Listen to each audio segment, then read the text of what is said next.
আজকে আমি রান্না করব আম কাতলা। এটা এখানে কাতল মাছের কয়েকটা টুকরো নেওয়া আছে, আর আছে কাঁচা আম সরু করে কাটা, এখানে আছে কাঁচা লঙ্কা, আম আর রসুন, কয়েক কোয়া রসুন নেওয়া আছে, আর এখানে আছে রাঁধুনি, আর একটা জায়গাতে নেওয়া আছে কাঁচামরিচ। এইগুলি লাগবে, আর বেশি কিছু লাগবে না। আম, কয়েকটা আম, কাঁচা লঙ্কা আর রাঁধুনি আমি এখানে পেস্ট করে দিচ্ছি।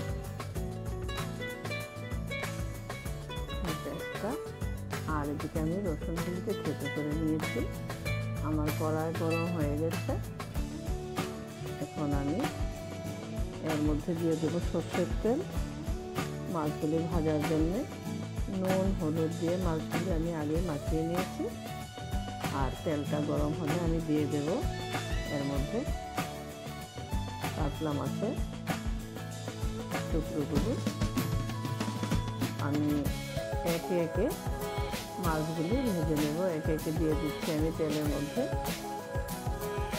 একটু নরম হাতে নাড়াচাড়া করতে হবে, মাছগুলি না হয় ভেঙে যাবে। এগুলিকে আমি তেমন লাল লাল করে ভাজবো না, একটু হালকা ভাজা করব। কাতলা আমটাকে যদি লাল লাল ভাজি ভালো লাগবে না, এরকম হালকা হালকা ভাজা হয়েছে, কিন্তু হালকা হালকা ভাজা হয়েছে, এরকম অবস্থা আমি মাছগুলিকে একে একে তুলে দেবো। আর কড়াইতে আলতো তেল দিয়ে আমি বাকি মাছগুলিও ভেজে নেব। রসুন ছোটো করাটা আমি কড়াইতে দিয়ে দিচ্ছি ফোড়নে। এটা একটু হালকা ভাজা হলে আমি এর মধ্যে বাকিগুলি দেব।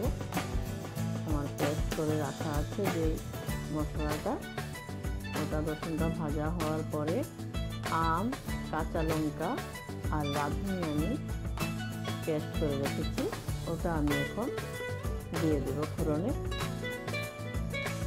এটা এবার আমি একটু ভালোভাবে ভেজে নেব, কষিয়ে নেব। এটাকে আমি এটা কষানো হচ্ছে।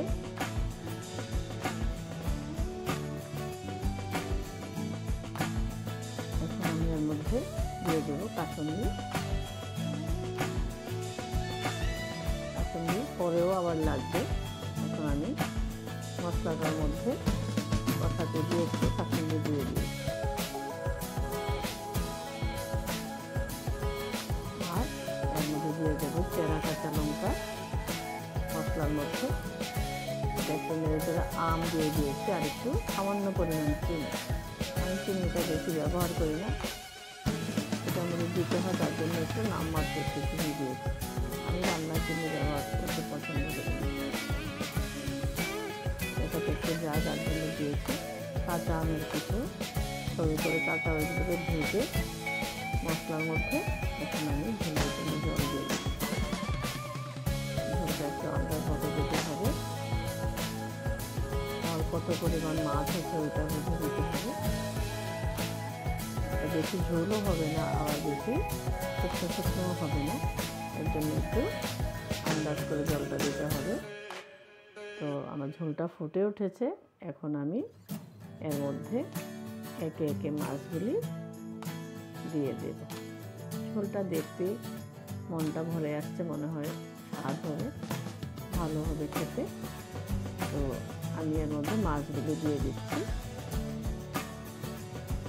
আর মাছগুলিকে আমি নাড়াচাড়া করতে সাবধানে করতে হবে, কারণ মাছগুলি বেশি ভাজা না, হালকা ভাজা মাছ একটু নরম থাকে, এর জন্য একটু হালকা হালকা করে নাড়তে হবে। এখন কিছুটা সময় লাগবে মাছগুলি রান্না হতে। মাছগুলি রান্না হচ্ছে, আর ঝোলের জন্য একটু নুন দিয়ে দিচ্ছি, কারণ আমি মাছগুলিকে নুন হলুদ দিয়ে ভেজে তুলেছি, কিন্তু ঝোলের জন্য নুন দেওয়া হয়নি। এখন আমি একটু নুন দিয়ে দিচ্ছি, আর সবগুলির সাথে ভালোভাবে আমি মিশিয়ে দিচ্ছি। আমার রান্না মোটামুটি হয়ে শেষের পথে। এখন আমি আরেকটুখানি কাজ বাকি। এখন এর মধ্যে আমাকে দিয়ে দিতে হবে কাসুন্দি। আবার একটুখানি কাসুন্দি দিয়ে দিলাম, এটাকে একটু মিশিয়ে দেব। রান্না আমার মোটামুটি হয়ে এসছে।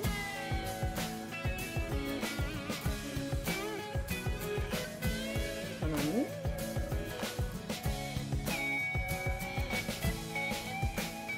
এটাকে কম মনে হচ্ছে, আবার একটুখানি নামানোর আগে কাসুন্দি দিয়ে দিচ্ছি।